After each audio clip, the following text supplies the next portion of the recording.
Now, the Eurozone may have heaved a sigh of relief with a new deal reached to help Greece, but that doesn't mean that the crisis is over. Portugal reportedly wants to renegotiate the terms of the bailout it received earlier this year. And it has also called on non-European countries to help to save the Eurozone. And as RT's Irina Galushko reports, painful austerity cuts have hit Portuguese society hard. No jobs, no money, no chance for the future. These messages have been brought by teachers striking in Portugal. They can never have stability to be in a school, even if they are working for 10, 15, 20 years. They are always earning the same and don't have a place in school, a stable place in one school. It's a political choice of financial cuts in education, in health, in social security. That's a political choice and we think it's wrong. Like legendary Atlantis, Portugal seems to be sliding deeper and deeper into depths of economic abyss. What started off as a purely financial crisis is now turning into a malevolent force which threatens to rob the Portuguese of their basic human rights.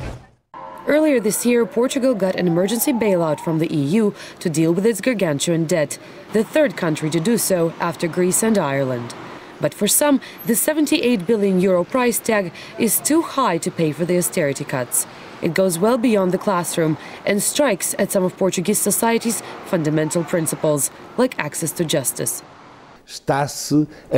The government isn't paying lawyers who provide free public legal services, so there are some who've been doing it for years for free. Courts cannot be reduced to economical entities to solve problems of large corporations. They must play the role of providing legal services for citizens and promoting social peace. And as if cutting corners in education and the legal system is not enough, the government's measures are hitting the Portuguese where it hurts the most, in their healthcare.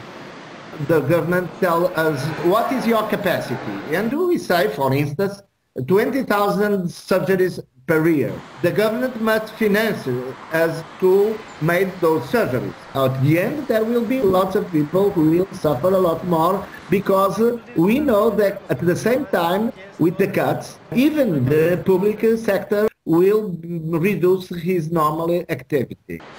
And it's more pain, no gain. The austerity is failing to stop Portugal's economy plummeting, with the poor in the front line. Prime Minister has said that he wants to keep the lower income families away from the cuts. Not really sure that's possible. Portugal now has a really big budget problem. Portugal needs money and it needs it now. So they are going to have to cut like big time.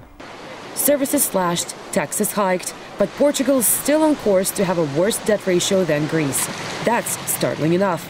But for the people trying to survive their stagnating economy, disaster is already here. Irina Galushko, RT, Lisbon.